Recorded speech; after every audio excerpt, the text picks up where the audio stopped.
Lynn. I should say my name is Lynn Ouellette. I'm a lot of things in my life, but in my work, I'm a social worker and psychotherapist. And at CRIPHASE, I guess, does everybody know CRIPHASE? No? CRIPHASE is a center who works with sexually abused men. It used to be only for men in their childhood, but now we extend it with men in their adulthood, and also with, how do you say that, the surrounding people, like the family and friends of sexually abused men who needs to talk, now they can come to our center. At CRIPHASE, I am the clinical director, and I give less workshop than before because I'm getting old and one day somebody has to do it. We try to, like usually Maurice Philippe is coming more often for the trainings and things like that. But I love doing that and I'm really happy to be with you and maybe get time to know you better. We'll see. I'm going to do my presentation about the center and the sexually abused man problem. And if you have any questions, maybe you can ask. You don't have to wait at the end. And I'm sorry for my English. I don't get to use it that often. I'm rusted, but usually at the end of the session, I'm getting better. We'll see. Okay, everything is fine? We'll start? Okay. So, I'm going to try to use that. Do I push the right button?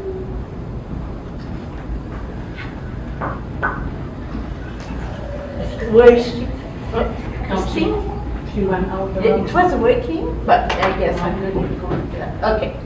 So, the title of the training today is Understanding the Reality of Sexually Abused Men and Specific Approaches to Intervention. So what we're going to see, the presentation is training goals, mission of CRIPHASE, services, not that much. I'm going to talk more about the services you can actually have here, interdisciplinary team, statistic of CRIPHASE, reality of men in Quebec, studies, masculinity, identity, and masculinities, and role of masculinities and their consequences, and specificity of sexual abuse in men, and why men stay silent, and intervention with sexually abused men, role of masculinity versus role of counseling, natural reaction of counselors toward men, and the man before you in 10 points model. So we can discuss that because do you work a lot with men here?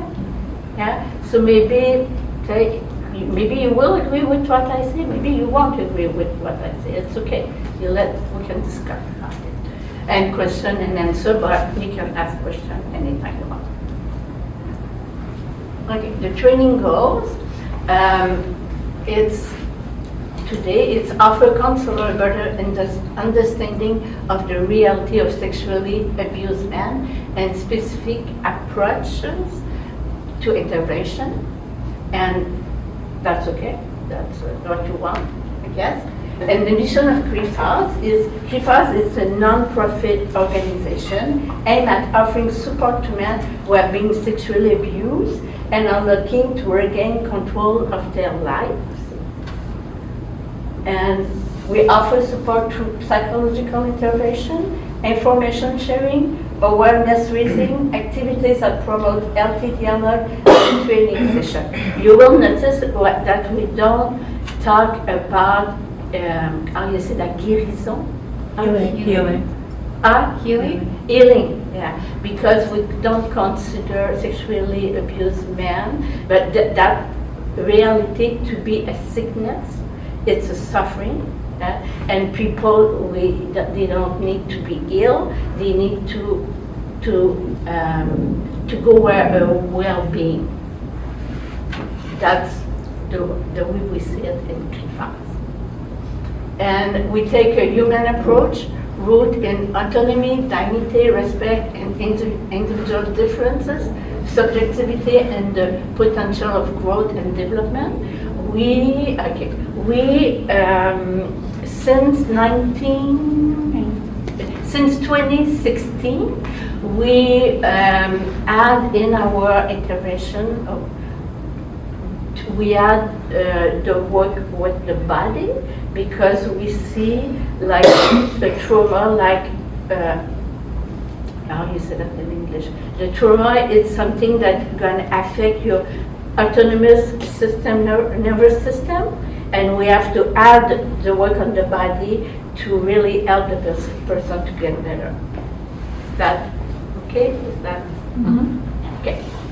And the services, but I said I won't go there, but there is a center in Châteauguay, La Traversée, that maybe you know the center? Okay, and they can give services to men sexually abused.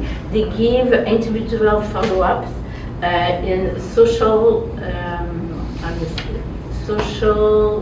psychological social intervention and psychotherapy intervention.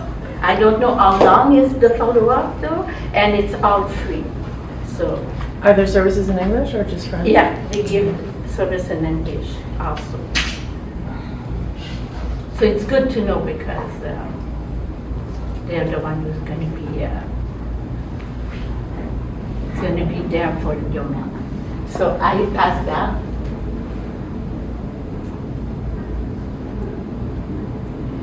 In CRIPHASE, we have interdisciplinary team.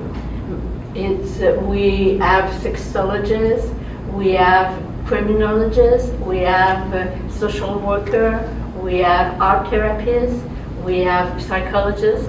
It's people coming from all those branches, and occupational therapy. We have one ergotherapy in French, and what is important for us is to have different way of seeing the problem of the man, and we work as a team, and we have a lot of meeting to talk about our men and to try to help them the best we can by seeing in different ways. And for us, sexual abuse during childhood, we define sexual abuse during childhood as an abuse of power and abuse of trust, or when someone in authority by their professional standing or knowledge abuse their position of sexual abuse. What is important to really remember about what sexual abuse is, it's abuse of power by the use of sexuality, because that's this abuse of power, that's what affects really the person. Right? If you're in a situation where your needs are not taken care, and it's the other person whose need is more important, you develop a certain way, you grow in a certain way that it's not helpful for your well-being, and often you're going to make choices that it's not what you really need. That's okay? That sounds good? And sexually contact or action done by an adult towards a child, it's with violence, force, or tenderness. It could be, it's more like manipulation, while the abuser retain control and power. Child has no capacity of giving consent or understanding, and the action don't determine the gravity of the abuse, but rather the consequences. And sexual abuse is also emotional, physical, and psychological. It's really like when with sexual abuse that they don't have this other kind of abuse. It's an act and behavior of a sexual nature, though kisses, touching, effronteries, exhibitionism, voyeurism, sexual harassment, masturbation, oral genital contact, penetration, producing or watching pornographic material. that's what is could be all the kind of sexual abuse.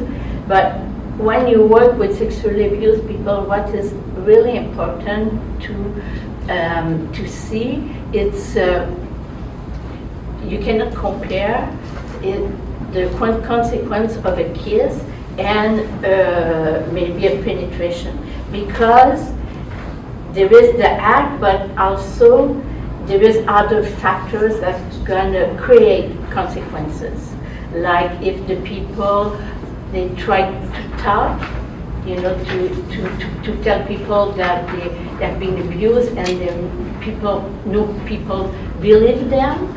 Like if they're really young, there is a lot of factors. We don't go into that in this small workshop, but you cannot really compare the gravity according to this to the difference of sexual abuse. Is that, do you understand? Is it clear? Is it clear? Is it clear? Mm-hmm. Yeah? Okay, thank you. I'm just not sure. Okay, the statistic of CRIPHASE is abuser according to their gender. 84% it's men and 16% it's women. When I started CRIPHASE, the number of men, it was higher, and it was really rare that men was seeing what they went through with a woman as a sexually assault, sexually abused. But most of the men, when they understand what is sexually abused, after that they say, maybe what I experienced with that woman, maybe it was sexually abused. But it's really that at the beginning that they understand that. And age, most of the men we see at the second line and the third line, the abuse of the men are mostly between 5 and 15 years old. See, it's around 80% there, the age of the abuse. And the link to abuser is, this one is, I'm sorry, it's not translated in English because I think it was just a picture, but mostly the abuser are people known from the victim. Mostly it's from the family. The near family, or maybe how you say that, the family élargie? Extended family. Yeah, okay. So we see it's around 80-85% of the abuse is really from people they know, and mostly the family. And even see the religious system for us, it's like 40%. It's not that big, but we hear more about that in media and things like that. It's make believe that a lot of the abusers are from the religious. It's true, but mostly it's from the family. And the consequence, we see that a lot of men who have been sexually abused, they have different kind of dependence, alcoholism, drug, gambling, and it could be also eating dependence, working dependence, and 29% don't have dependence. And a lot of our men, 35% have thought about suicide in the past. 39% have made suicide attempts in the past. Yeah. The previous slide, for the 29%, like haven't turned to addictions, what you're saying, as a result of sexual abuse. Has anything been identified of like what helped them and why they didn't turn to? It's really hard to understand that. We see that I don't think there is research about. You explained that. I don't know any of them, but as I see some men, sometimes they come. They see their family having those kind of behavior, and they just want to be a part of their family, different. Mm-hmm. and but they can use other kind of Outlets. protection defenses like denial. They will deny, or sometimes they completely dissociate. So they will cope differently. A lot of people here work with addict people. You? Few. What is difficult sometimes to work with people with addiction is that if they come work with the sexual abuse problem and they still have addiction, what we notice, sometimes if they go work until something really suffering, sometimes it's the addict problem is getting worse.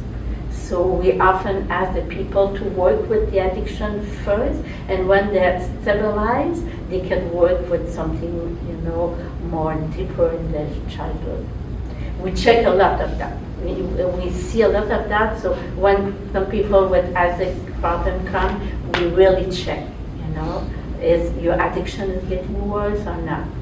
And if it's the case, we ask them to go work in parallel with the addiction center. It's odd because addiction could be a consequence. Most of the time it's a consequence. That's okay for our society. Here, mental health problem, we see 26% of depression. 29, we said unidentified, because sometimes people don't have, they don't want to see psychiatrists, and 45% it's borderline bipolarity, PTSD, but what we see is sometimes people have a diagnostic like that, but when we work the trauma, we see the borderline the symptoms or the behavior getting a little bit less, because sometimes it's hard to diagnose PTSD and borderline. Maybe, do you agree with what I say? You mean differentiate? Yeah. Sometimes people come with diagnostic of borderline, but when we work the trauma, but we see that symptoms of behavior, borderline behavior, getting less and less. Because sometimes the behavior of a traumatized person and a borderline person can be similar. It's not all the time it's like that, but we notice that sometimes.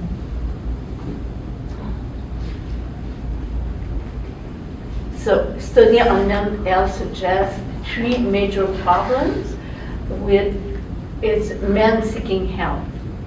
As I was speaking with Kristen, she noticed that it's hard to have men to come and get help. Is that also in your what you noticed, right? So one of the reasons that we identify is that men have been socialized to be strong. They don't need help. They're supposed to take care of the whole family, and they're not supposed to have emotion and things like that. And all the socialization makes them that they cannot get help, because to go get help, it's like to be weak. And we notice that this mentality is changing in big cities like Montreal, but when we go outside Montreal, this mentality of stereotype mentality is still really strong. And also, there is not a lot of service adapt for the reality of men. But later on, we're going to go more like that. And I have a yeah, question. I think it's a question. While some of that can be explained too with like the statistic of who the perpetrators are, is like the family, 80-something% of the time is the family. So I think that plays a big part in our community too, because we're a small community, everyone knows each other, and to talk about abuse that you suffered is to call out possibly family members, right? Yeah. And I don't think, like, do you see a benefit from like telling men that you can work on that trauma and work on that abuse without identifying the person to the whole community? You can do your own work with it. And yeah, but we're not exposed to that reality in Montreal. Yeah, but I understand it's really different in with the people you work. I don't know how you can help them. How do you do that? How do you help the people to the men to get the help? Do you have a way, special well, way? that's not my field of work, but I mean, that's part of the issue I see sometimes, is my opinion, is that to address that problem means calling out family and identifying people sometimes that other community members would be shocked, to find out that that person did that, because they see a different side of them. They don't know that side. But I guess my question is though, is that, well, I guess because you don't really have that issue in Montreal, but to encourage them to do the work in themselves. And yes, part of the work is identifying who the abuser was, and possibly, I know sometimes confronting them with the issue it's part of the process, but is it an option to encourage them to just do their own work and sort of like forgive the person on their own without confronting them or anything like that? Does that have like a benefit? But I would think so. That if the people, because the statistics said that around 30% of people when being abused, they can be perpetrator also. But if the person work its own suffering, it can just be good for the whole family. Do you work with a systematic, c'est l'approche systématique approche? Do you work Like a with that? multidisciplinary approach? No, with the whole family? Yeah, not enough. We should do that more. Yes. Yeah.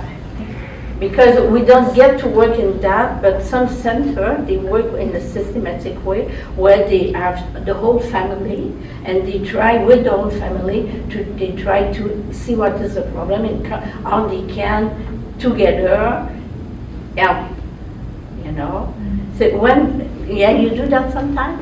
And which difference do you see when Well, you do that? it's just that we don't work enough with the family system, unfortunately, and I think we're trying to move towards that. But regarding what you brought up, it's a very important point, I think, because being a small community, there's not. I think it really depends more on the harmed person's choice of how they want to address that, right? Like re-giving them the power of how they would like to heal in their own way from this experience. And if that includes trying to talk to or confront or whatever their perpetrator,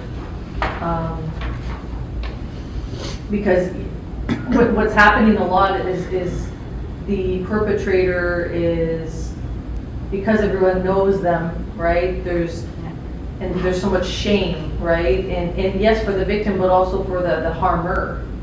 That in inviting dialogue and trying, but that would be step one, is to trying to invite dialogue, but also for the harmer. But the harmer doesn't necessarily want to take that on, right? Take that responsibility, name that, because of the shame of what they've done, So in Montreal, there is a center called Justice Réparatrice. Yeah. Restorative justice. Yeah. They work with the victim and they go, they have a connection with Yeah. jails, and they go with the jails when one person is ready to meet a victim, and together they have a talk, surrounded by a counselor, and it's really, really helpful. Yeah, there's talks of starting to go towards more of that here. Yeah. But if you get the men who are sexually abused to go to the center like that, Traversée, work themselves their problem, everybody else going to benefit.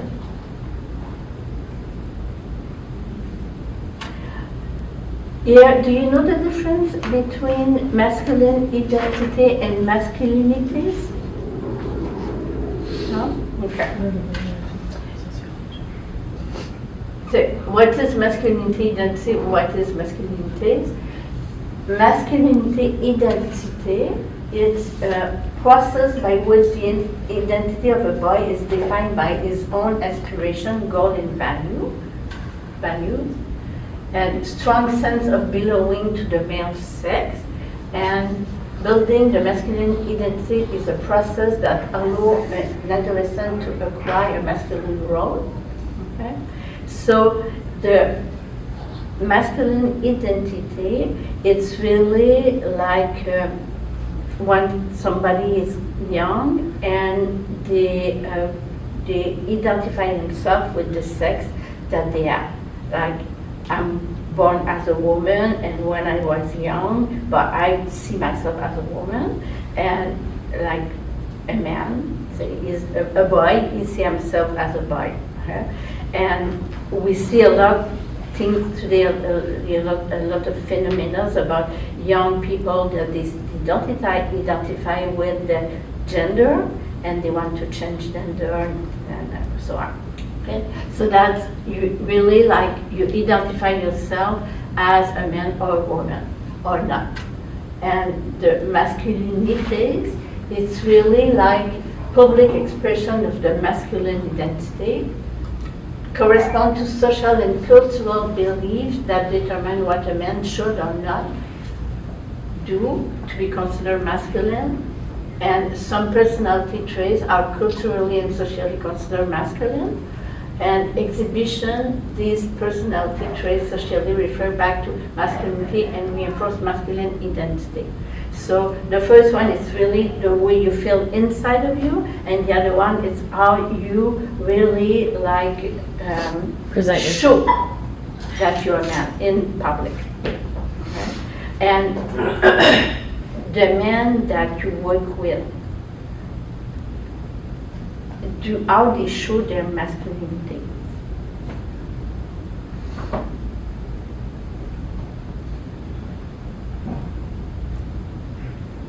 Do you? I don't have clients, so How they I'm just show- waiting for someone else to in go. general, how do men, I mean, it doesn't have to be with Yeah. clients, but What? how do you see men showing their masculinities? Oh.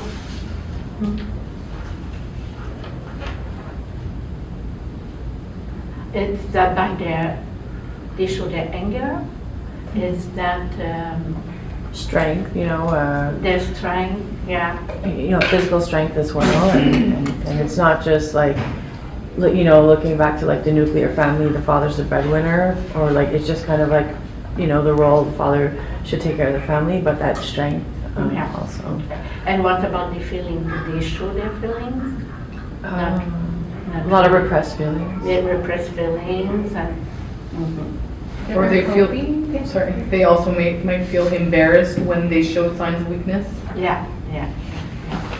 And all those things that make that they are in, that if they are being sexually abused, but the abuse, it goes against that masculinity. Right? So that's why it's really hard for them to really see that they're being abused, because they are being weak for them. They could not defend themselves, and there is three. I think it's the next. There is three code of masculinity. The first code is not to be a child. And sexual abuse, mostly in their childhood, they had been a child. And the second code is not to be a woman. And when they're sexually abused, they're more passive, they're not the one in control. It's like associated to being a woman and to not be a homosexual and to be sexually abused by a man. It's like to be a homosexual. In fact, the sexual abuse, it goes again the 3 code of masculinity. So that's why it's made some reason why it's so hard to realize, to accept that they're being sexually abused and to go for help. Is that what you see? And we're going to go for consequences, especially for men. Okay, so most men are more inclined than women to minimize the impact of sexual abuse. So they said it's not important, it was not a big thing, and I went through that, I'm strong. More susceptible than women that their parent will also minimize the impact of sexual abuse. We don't react the same way with men and women. So if a young man, a child, says to their parents, "I've been sexually abused," but most of the time they won't take it seriously, and you shouldn't defend yourself, or it's like their fault. More inclined than women to feel anger and rage during the first stage of recovery, while their feeling of suffering usually appear later during recovery. So when most of the men, they will express their suffering by anger. And so if somebody comes to your center and they show anger to you, but often the services will say, hey, you cannot show that anger to us, and we won't give you services. But the anger is a way for men in the stereotype role to show their suffering. So when you work with men, you have to understand that. It doesn't mean that you're going to accept everything. And most of the time, the anger is not against us, it's against what they went through. And when you give the spaces to let them express that anger in a good way and to legitimize the anger, that I understand your anger. It's right that you have those feelings, but most of the time they don't understand, and you can work easy with them. Is that okay?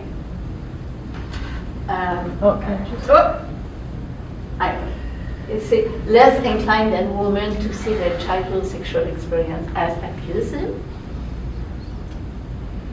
Most of our men, if we calculate, the time they wait to come and get help, it's say around 40 years old. It's a lot. It gives time to develop a lot of consequences.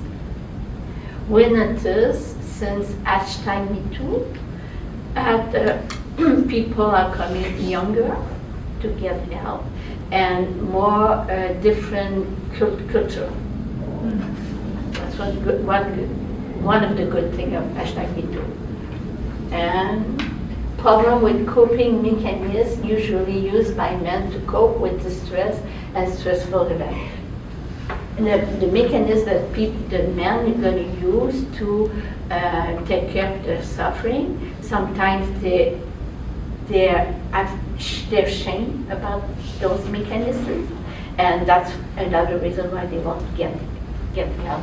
Like I have a friend, when he was young, he was in Sandaker. Like he was in a family, he was not his biological family. Foster home? Yeah, foster home. And in that foster home, the woman was putting a lot on the food, you know, and they were really rationalized on the food. So he got the habit of finding a way to steal some food and to give some to his friend, you know, because he was in a survival, you know, surrounding, survival, survival Mode, survival. mode, yeah. And he get older, and he got this habit of stealing, you know. And for him, it was really the only way to survive. And he did 17 years of prison, which was not, he was not really proud about that. But when he went in therapy, and he understood that it was a way to survive, you know, it was a good way to take care of himself. When he was young, he realized that he took care of himself and he took care of other people, so he was not a bad person. It was just in a restricted surrounding that was the only way you could take care of himself. And his perception of himself changed by realizing that. That's okay. No question? It was before, it's okay. Okay. And social myths about sexually abused men. Boys cannot be victims of sexual abuse. Boys abused by a man are more sexual or will become one. A lot of men, when they are being sexually abused, and if they become homosexual, they think it's because of that. But there is no study that confirms that. Boys with an erection are giving consent to the sexual abuse. It's not because you have an erection that you don't have the age to consent. But men, most of the time, they said, I said yes, I was consentant. But when they understood that they didn't have the maturity to give their consent, they said, oh, okay. They realized that it was an abuse. Men knows how to defend themselves when they're young, even when they're adult. If they're in abuse of power, in a relationship of abuse of power, even adult, they cannot, sometimes they're in a dynamic that they cannot do anything. A man cannot be sexually abused. Okay. So far, is it a clear question? So we can, I'm guessing that just like it happens in women that have been sexually abused, where the body can respond and be aroused even though you have not given consent, it's the exact same thing for men in the same, okay. But if you have an erection, it's like more evident. Right, So they are convinced that because their body react that way, that they said yes, exactly. Got it. And what I was going to say. And if they had pleasure, also. Okay. So if they have pleasure, that's why, they take a long time to come and get help. Because there is a lot of shame. And men, they said, men are shamed to be shamed. 3 kind of barriers to go and get help. The first, this one is the result of a study that's been done by women, with men and women together. But I'm going to just put, talk about what is really more for the men. They said that in this study, they said there is 3 barriers, to 3 level of barrier to get out of the silence. Right? So the first barrier is the personal barriers. It's why people don't go get help is because a lot of shame. As I say, men are shamed up to be ashamed, and the defensive mechanisms, as I spoke before, and lack of development maturity. If they're not mature enough to go get help, they won't go. The second kind of barrier is interpersonal barrier. It's if you're in a dysfunctional family, and it's hard to go get help because often the family said that you are coupable. What is it?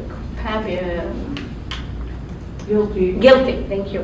You are guilty. As I remember a woman, she was abused as a teenager by her father, and when the family heard about that, but they were all waiting for her after school, and when she came after school, the family said, you have sexuality with our father, it's your fault, we don't like you, you do everything to do that and to make this happen, you know.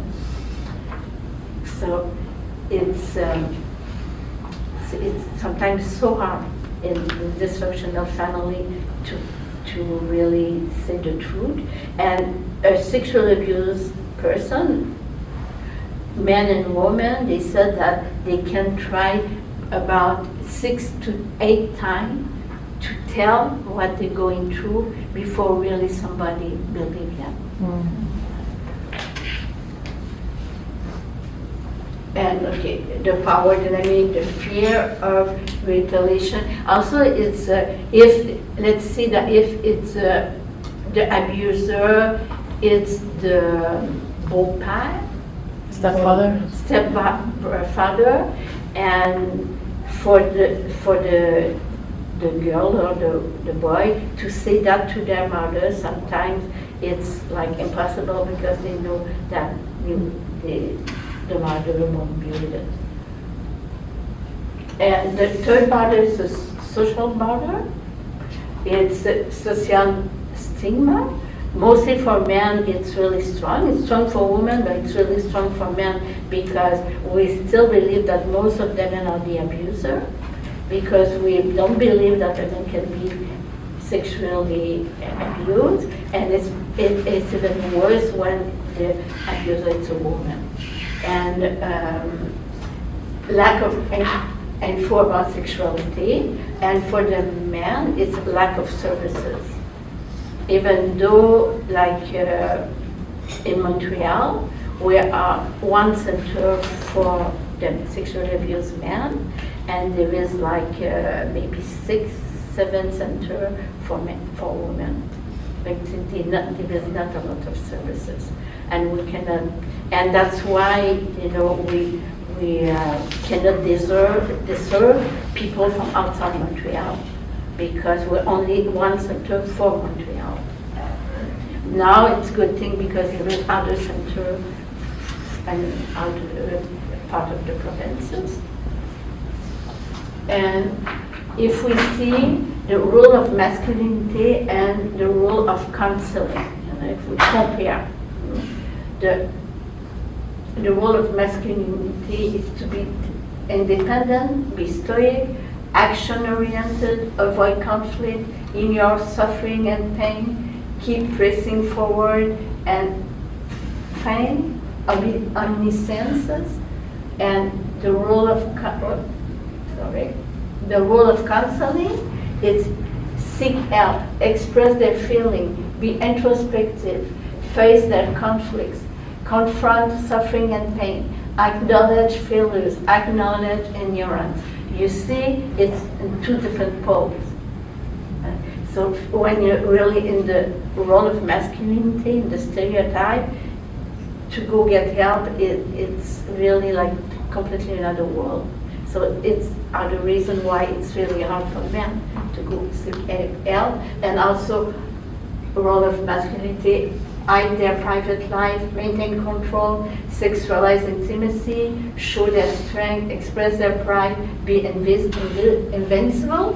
And the other side is show their private life, give up control, non-sexualized intimacy, show their weaknesses, express their strength, be vulnerable. That's it. And the reaction of counselor that we see most of the time is for the men is performances, and the reaction of counselors, c'est vraiment souvent, often the counselors are more concentrated in seeing the problem more on the side of a woman. And so the men arrive in their stereotype, more role, strong, not showing their emotion, and the counselor is going to see more the protecting the woman and the children, and not be on the side of the woman, of the man. So that's another reason why it's so hard to get help.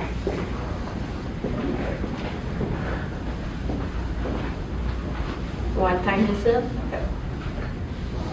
And what you have to see, the man before you, he doesn't understand what is happening, has trouble expressing his emotion with words, has failed multiple times to be heard, his past requests for help has often failed,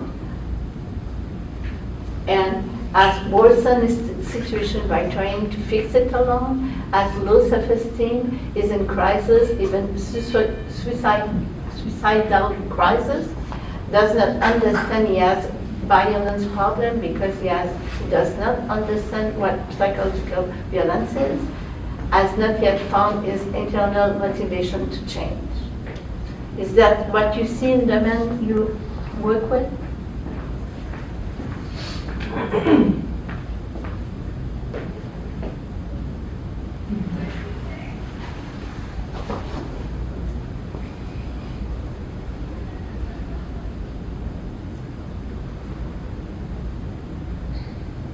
Yeah. And the helping attitude is listen with no judgment while respecting his rights. It's important when sexually abused person come to really believe them and really don't push them to go get help. And because if they're not ready to go get help, they will not be motivated to do that. But often when a counselor hear about somebody who have been sexually abused, their first reaction is, okay, you have to go get help as fast as possible. But sometimes you have really to check if the person is ready to go through a follow-up like that, because a follow-up on sexual abuse, reality, it's not an easy follow-up.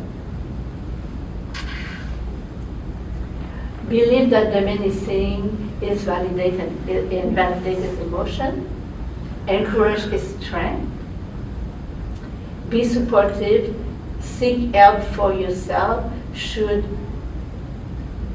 you need it. Yeah. That sounds okay so far? I think there is more. Help him be free of guilt. Often, as we say, there is one woman, one writer, that she said that sexual abuse is the only crime where the victim feels guilty. There is no crime where the victim feels guilty. That's the only one. And so it's one of the worst thing the person, carry on their shoulder. They think that they are responsible about the event, and often it's the work of the abuser, but it's also the work of the society. Respect his limits and those of others. And that, I think that's the end. Be aware, when you work with men, be aware of gender differences. because to work with a man and a woman is not exactly the same. To see men first as human, be particularly aware of feelings of counter-transference. If you're not used to work with men, sometimes it can be hard because especially because they have, that their anger. Sometimes you can be afraid that it's become violence, and if in your childhood you have been experienced violence also from a man, but what your participant, you see that your client experience in front of you can have a big trigger inside of you. Support, empower, and protect. Establish a clear and structured intervention framework that focuses on feelings. Capitalize on strength while diminishing feelings of shame. And break emotional isolation. Adapt your services and be proactive as a counselor. Learn to take care of yourself. Question? I think it's the end. Yeah. Question? So you said that you're in Montreal, right? Yeah. Okay, so you serve only Montreal population? Okay, so you said that for around here, it would be La Traversée. La Traversée. And they offer services in English? They offer service in English, free services, Okay. and they have two kind of service for adult, and they give service to men also. The first service is follow-up, psychosocial follow-up, and the other one is psychotherapy follow-up. Okay. And they, do you know EMDR Yeah. technique? They use that technique. Okay. And it's for trauma, it's a technique that works on a lot of people. My other question is, working in this field, do you know any resources for abusers or harmers of sexual abuse? Yeah, there is several. In Montreal, there is Amos. In Laval, there's CDS. What, sorry? CDS in Laval. CEDS, okay. At CDS in Laval, they have a really, really interesting service. It's called Ça Suffit. And it's if a person has phantasma about Hurting? Harm? about wanting to abuse somebody, they can phone there before they act. So it's really like it's a new service. It's like a helpline. It's like almost like Yeah. for AA, but first. Yeah, Okay. exactly. It's really, really a great idea. Those are the letters, C, like C E as in E in French? or E? CDIS. CDIS. CDS. Okay. C. Because you're saying something different in French and Yeah. English. CEDS. Okay. CEDS. I'm a little bit dyslexic. That's okay. CEDS. CIDS. Okay, thank you. CEDS. I'll confuse you more. I looked it up in English. ICSD in English. But it comes up on Google easily. You'll find it. What is it in English? Intervention Center in Sexual Delinquency. Yeah. Okay. C'est ça. Centre d'intervention Okay. clinique sexuelle. Yeah. In English, it's CDIS. Is that? In French, yes, CEDS, and then English, ICSD. Okay. I'm confusing myself. ICSD. And are there any other resources for harmers? I don't know. I mean, they probably have some in the south here, but I don't know. Okay. I know these two. You mentioned too that 30% have also, people who experience that may have also harmed others in doing Yeah, that. Is it's- that ever a barrier in like for La Traversée or like for these services? Like, is that an exclusion criteria? Yeah. We will like to have a service for people who have been abused sexually and they act on it. But it's we'll ask for money for that and we don't have it yet. But we're open to work with those people because they need help and there is really a lot of help for them. Yes, absolutely. Oh, so I'm sorry, I missed that. If someone's been sexually abused but has also harmed, Yeah. Yeah. That they cannot. They don't, we don't take them. In Okay. We don't take them into account. Because we don't want that a victim is aggressor in our center. Yeah. Because, you know, the most important thing in sexual abuse is offer them security. That's the basic, and we have to offer security in our center. I want to know if you ever dealt with IVAC, the compensation for any victim of crime. But personally, I have an office, a private practice, and I work with IVAC people. And what you want to know about IVAC? Just like if it's a good outcome of IVAC. Because I'm just in training with IVAC. Because I just started my new position of victims of crime. So it could be any crime. So I am learning how to fill up the form with them. Yeah. But I haven't heard if there was like good feedback of IVAC. I think IVAC is a wonderful thing in Quebec. Okay. We have a lot of, IVAC give a lot of help to people. The people can have really like a long-term follow-up, psychological follow-up, paid by IVAC. I have a customer in my private office. They're with me since 5 years, you know, and IVAC said, go on, as long as the person make progress, it's good for DP. And sometimes I ask IVAC to pay for acupuncture, and they do not. When I first asked them, like 15 years ago, they were never saying yes, but now they pay for it, and it's really good help for people who have PTSD. You know, it really helps for Internalized trauma? yeah, you know, like hypervigilance, for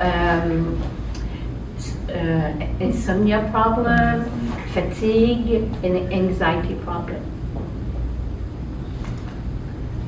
Other question? What is your reality? You work with kind of people, and let's go. Well, I can give you a little bit of mine. Well, for 15 years around, I worked with a large majority of men.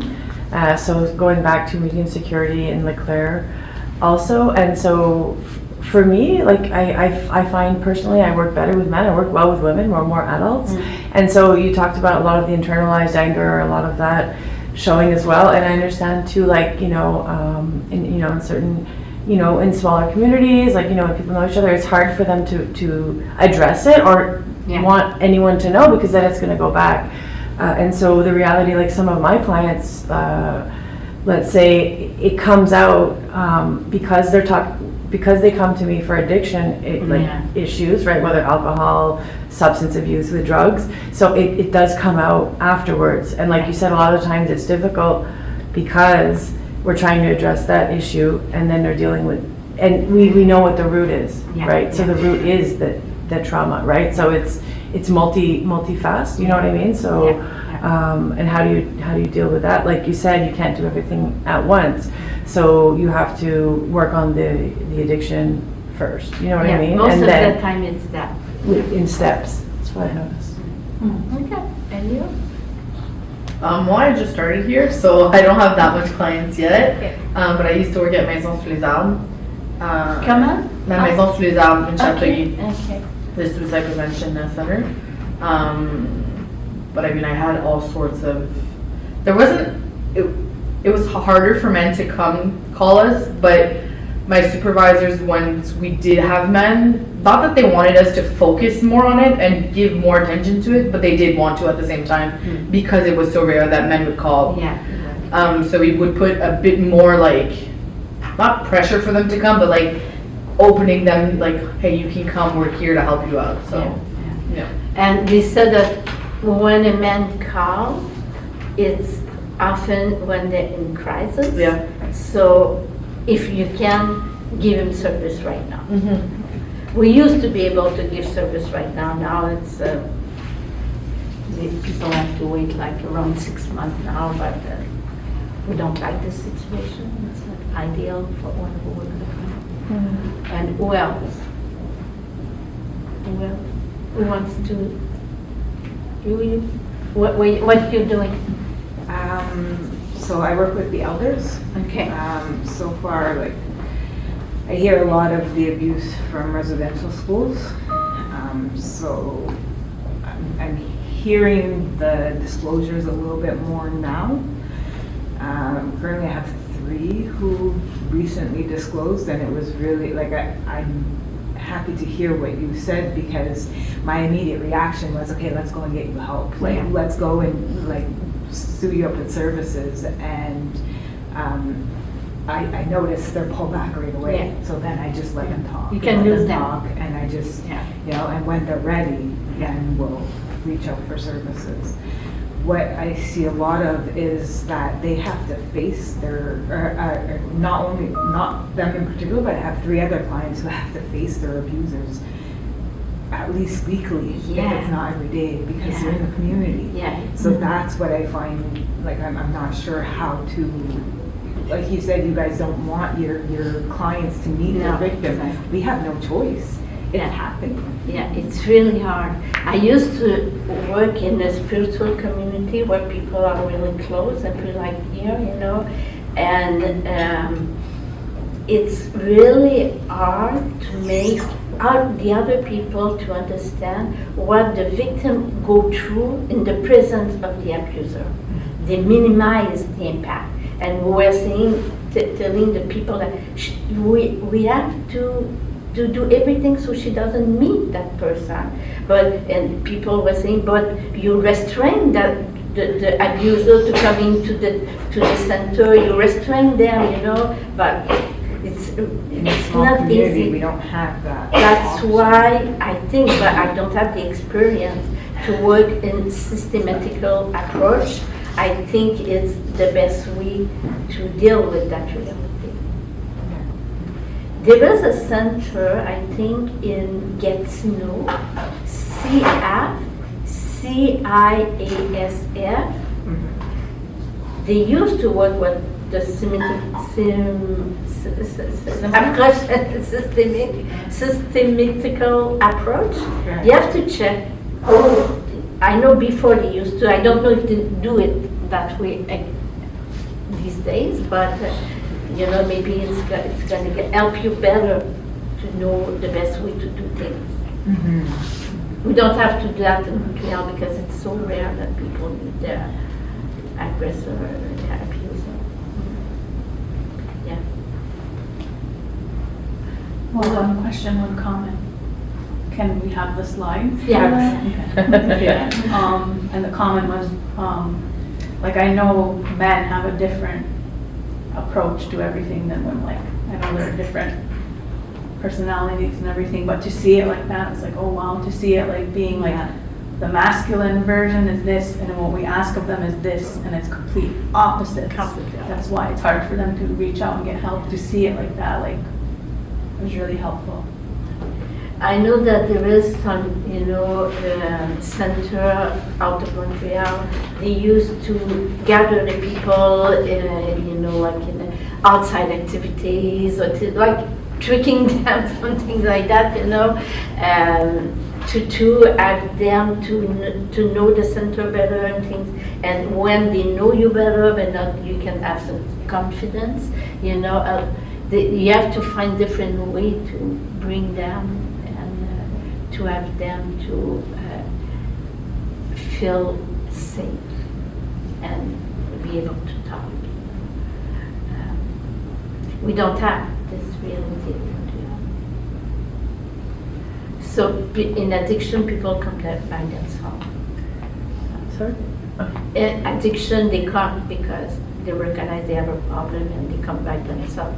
Yeah, or sometimes they could be coming out of, let's say, prison, or, you know what I mean, and they're also court mandated, but, you know, yeah, a lot of the times it's because of their own. Like we should work in prison. We should be in prison, you know, to meet these men, because I think if 50% of men in prison, they're being sexually abused. And who didn't talk about you? Oh, me, but I'm good. I don't have any clients, so Okay. I'm just here to learn. Has everybody talked? You didn't tell me which people you work with. Victims of crime. Okay. So it could be sexual abuse, domestic abuse, pretty much anything on like short term though. Do you have men sometimes? Sorry? Do you have men sometimes? Well, I just started, so I have one man already. We'll just have to see as it goes, because I'm really new. And it's a new program to the community. So we're just like in the phase of introducing ourselves to KCS, the PKs, creating MOUs.